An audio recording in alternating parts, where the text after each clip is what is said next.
कांदळवन कत्तलीवर सरकारचा कडक इशारा. संयुक्त कारवाईचे वनमंत्री गणेश नाईक यांचे आदेश. वसई विरार महानगरपालिका क्षेत्रातील वाढत्या कांदळवन कत्तलीच्या पार्श्वभूमीवर महाराष्ट्र राज्याचे वनमंत्री तथा पालघर जिल्ह्याचे पालकमंत्री माननीय श्री गणेश नाईक यांच्या अध्यक्षतेखाली मंगळवार दिनांक 10 फेब्रुवारी 2026 रोजी सह्याद्री अतिथीगृह मलबार हिल येथे उच्चस्तरीय बैठक पार पडली. या बैठकीत वसई विरार परिसरातील कांदळवन संरक्षण आणि संवर्धनाबाबत महत्त्वपूर्ण निर्णय घेण्यात आले. या बैठकीस वसई विधानसभेच्या आमदार सौ स्नेहा दुबे पंडित, नालासोपारा विधानसभेचे आमदार श्री राजन नाईक, अप्पर मुख्य सचिव श्री मिलिंद म्हैसकर, अप्पर प्रधान मुख्य वन संरक्षक श्री रामाराव, तहसीलदार वसई श्री दीपक गायकवाड तसेच वन व महसूल विभागाचे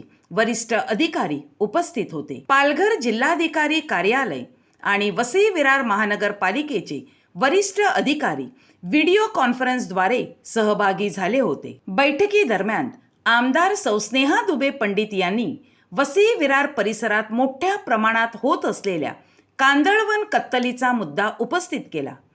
कांदळवन क्षेत्रात बेकायदेशीर भरणी करून झोपड्या व गोदामे उभारली जात असल्याने पर्यावरणीय समतोल बिघडत असून पूर नियंत्रण, जलसाठा क्षमता, समुद्रकिनारी भागाची सुरक्षा तसेच नागरिकांच्या आरोग्य व जीवनमानावर गंभीर परिणाम होत असल्याची बाब त्यांनी निदर्शनास आणून दिली. यासोबतच मुंबई उच्च न्यायालयाच्या आदेशानुसार कांदळवन क्षेत्रात CCTV कॅमेरे बसविणे, तक्रारींचा नियमित आढावा घेण्यासाठी समितीत स्थानिक आमदारांचा समावेश करणे तसेच वसई विरारमध्ये कांदळवन पार्क उभारण्याची मागणी त्यांनी केली.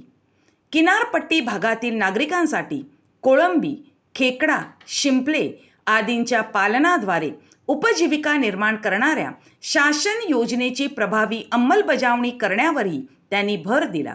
या सर्व मुद्द्यांची गंभीर दखल घेत वनमंत्री श्री गणेश नाईक यांनी महसूल, वन, पोलीस आणि महानगरपालिका यंत्रणांनी संयुक्त पथक तयार करून तातडीने कांदळवन क्षेत्रांची पाहणी करण्याचे आदेश दिले. बेकायदेशीर कत्तल किंवा भरणी करणाऱ्यांवर गुन्हे दाखल करणे तसेच अतिक्रमण हटवून त्या ठिकाणी पुन्हा कांदळवन पुनर्संचयित करण्याचे निर्णय त्यांनी दिले. तसेच कांदळवन क्षेत्रांवर सतत लक्ष ठेवण्यासाठी ठिकठिकाणी सुसज्ज चौक्या उभारण्याचे आणि संरक्षण यंत्रणा मजबूत करण्याचे आदेश देण्यात आले.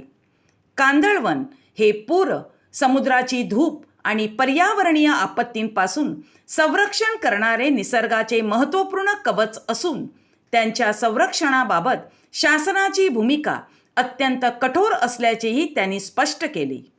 बैठकीच्या शेवटी वसई विरार परिसरातील कांदळवन क्षेत्रांचे संरक्षण, संवर्धन आणि पुनर्संचयित करण्यासाठी सर्व संबंधित विभागांनी समन्वयाने कार्य करण्याचा निर्धार व्यक्त करण्यात आला. पर्यावरण संरक्षणाच्या दृष्टीने ही बैठक महत्त्वपूर्ण ठरली असून येत्या काळात कांदळवन कत्तलीवर कठोर कारवाई होण्याचे संकेत मिळाले आहेत.